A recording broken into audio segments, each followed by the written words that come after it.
এই চৰকাৰৰ সময়খিনিত আমি অধ্যক্ষ হিচাপে কাৰ্যনিৰ্বাহ কৰি আছোঁ আৰু আমাৰ লগতে আমাৰ নিগমৰ উপাধ্যক্ষ হিচাপে আছে পৰেশ বৰকাকতি ডাঙৰীয়া আৰু আমাৰ কৰ্পোৰেচনৰ general manager doctor Purnananda Konwar. এই সংবাদমেলৰ জৰিয়তে আপোনালোকক জনাব বিচাৰিছোঁ যে আমি পোনপ্ৰথমবাৰৰ বাবে 2018-19ৰ যিটো বিত্তীয় বৰ্ষ আছিল, এই বিত্তীয় বৰ্ষত আমি কৰ্পোৰেচনে প্ৰথমবাৰৰ বাবে আমি লাভৰ মুখ দেখিছিলোঁ আৰু তাৰ পিছৰ পৰা আমি ধাৰাবাহিকভাৱে আমাৰ এই নিগমে লাভৰ মুখ আমি দেখি আহিছোঁ।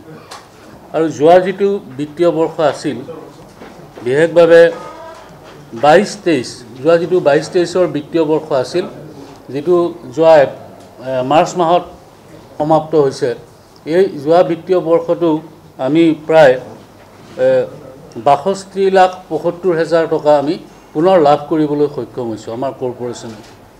যিটো সময়ত সততে নিকায় নিগমসমূহৰ ওপৰত এটা অভিযোগ থকা দেখা যায় যে নিকায় নিগমসমূহৰ অৱস্থা প্ৰায় তথৈবচ, যথেষ্ট পৰিমাণে এটা আৰ্থিক সংকট বা অন্যান্য সমস্যা আছে বুলি, সেই সময়ত অসম পশুধন আৰু হাঁহ কুকুৰা নিগমে যোৱা বিত্তীয় বৰ্ষত প্ৰায় 62,75,000 টকা আমি লাভ কৰিবলৈ সক্ষম হৈছোঁ, যিটো আচলতে কৰ্পোৰেচনসমূহৰ ক্ষেত্ৰত এটা উল্লেখযোগ্য ঘটনা বুলি ক'ব পাৰি।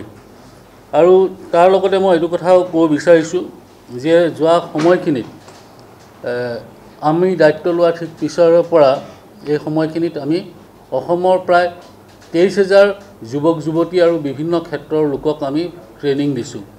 পশুপালন বৃত্তি কি ধৰণে কৰিব লাগে তাৰ ওপৰত বিনামূলীয়া প্ৰশিক্ষণৰ আমি ব্যৱস্থা কৰিছোঁ আৰু তাৰে আমি 11,000 যুৱক যুৱতীক ইতিমধ্যে বেংকৰ লগত আমি লিংকেজ কৰাই দি আমি তেওঁলোকক ৰাজসাহায্য প্ৰদান কৰিবলৈ সক্ষম হৈছোঁ আৰু তেওঁলোক ইতিমধ্যে স্বাৱলম্বী হ'বলৈ সক্ষম হৈছে।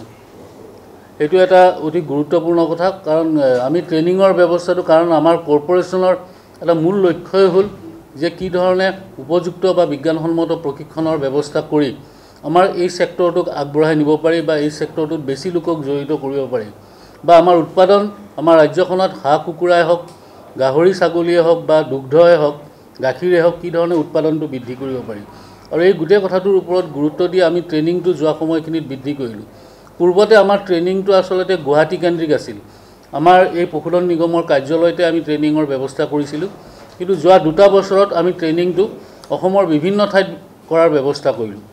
আমি শিৱসাগৰৰ চৰাইদেউত কৰিলোঁ, আমি শিৱসাগৰৰ ডিমুত কৰিলোঁ, যোৰহাটত কৰিলোঁ, তিনিচুকীয়াত কৰিলোঁ, ধেমাজিত কৰিলোঁ, আমি ঠিক তেনেকৈ উত্তৰ গুৱাহাটীত কৰিলোঁ, ৰঙিয়াত কৰিলোঁ, বকোত কৰিলোঁ, এনেধৰণে বিভিন্ন স্থানলৈ আমি আমাৰ ট্ৰেইনিংটো আমি সম্প্ৰসাৰণ কৰিলোঁ।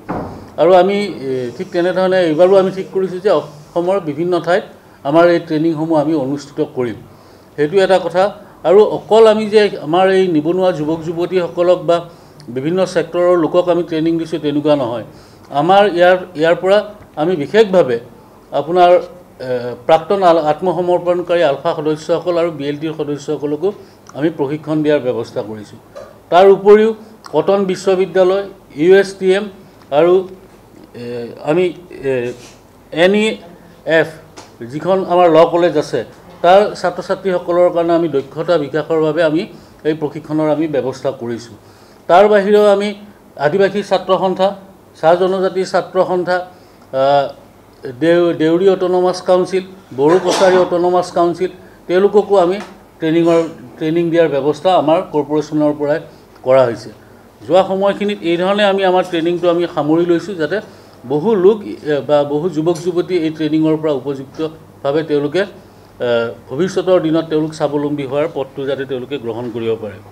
ইয়াৰ উপৰিও এটা কথা আপোনালোকক মই জনাব বিচাৰিছোঁ যে অসমৰ মাননীয় মুখ্যমন্ত্ৰী ডক্টৰ হিমন্ত বিশ্ব শৰ্মা ডাঙৰীয়াৰ এটা সপোনৰ এখন আঁচনি আছিলে। মুখ্যমন্ত্ৰী ডাঙৰীয়াই বিচাৰিছিলে যে যিহেতু অসমত গাহৰিৰ উৎপাদন কম, কণীৰ উৎপাদন কম, সেই গাহৰিৰ উৎপাদন আৰু কণীৰ উৎপাদন বৃদ্ধি কৰিবৰ কাৰণে আৰু উত্তৰ পূবত যিহেতু গাহৰিৰ যথেষ্ট চাহিদা আছে, কণীৰ যথেষ্ট চাহিদা আছে, এই উত্তৰ পূবৰ বজাৰখন যাতে অসমৰ যুৱক যুৱতীয়ে দখল কৰিব পাৰে, সেইকাৰণে মুখ্যমন্ত্ৰী ডাঙৰীয়াই তেখেতে এখন সপোনৰ আঁচনি তেখেতে গ্ৰহণ কৰিছিল আমাৰ চৰকাৰে। সেইখন আছিল মুখ্যমন্ত্ৰী ধ্বজাবাহী আঁচনি, CM ফ্লেগশ্বিপ প্ৰগ্ৰাম। আৰু ইয়াৰ জৰিয়তে আমি ফাৰ্ষ্ট ফেজত যোৱা বছৰত আমি প্ৰায় আমাৰ তৰফৰ পৰা, কাৰণ এই আঁচনিখন আমাৰ কৰ্পোৰেশ্যনৰ জৰিয়তে অসম চৰকাৰে ৰূপায়ণ কৰাৰ ব্যৱস্থা কৰিছে মাননীয় মুখ্যমন্ত্ৰী ডাঙৰীয়াই। আৰু ইয়াৰ জৰিয়তে প্ৰায় 1394টা আমি 94জন আমি যুৱক যুৱতী বা লোকক আমি বেংকৰ লগত আমি ক্ৰেডিট লিংকেজ যিটো ব্যৱস্থা তাত আমি সংযোগ কৰাই দিছোঁ, বা তেওঁলোক আমাৰ লগত সেইধৰণে আমি বেংকৰ লগত তেওঁলোকক আমি সংযোগ কৰাই দিছোঁ।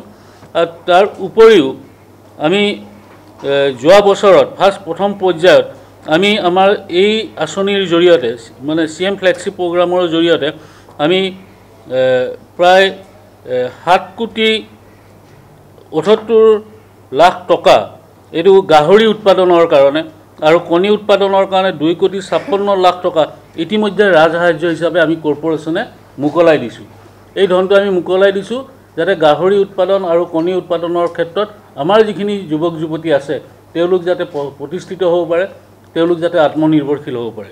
আৰু দ্বিতীয় পৰ্যায়ত আমি গাহৰি আৰু কণী উৎপাদনৰ কাৰণে ইতিমধ্যে 4,83,00,000 টকা আমি ইতিমধ্যে মোকলাই দিয়াৰ ব্যৱস্থা কৰিছোঁ। তাৰ যিটো প্ৰচেছ, এই প্ৰচেছটো এতিয়া সম্পূৰ্ণ হৈছে। 2 দিনৰ ভিতৰতে তেওঁলোকে এই ৰাজসাহায্য লাভ কৰিবলৈ সক্ষম হ'ব।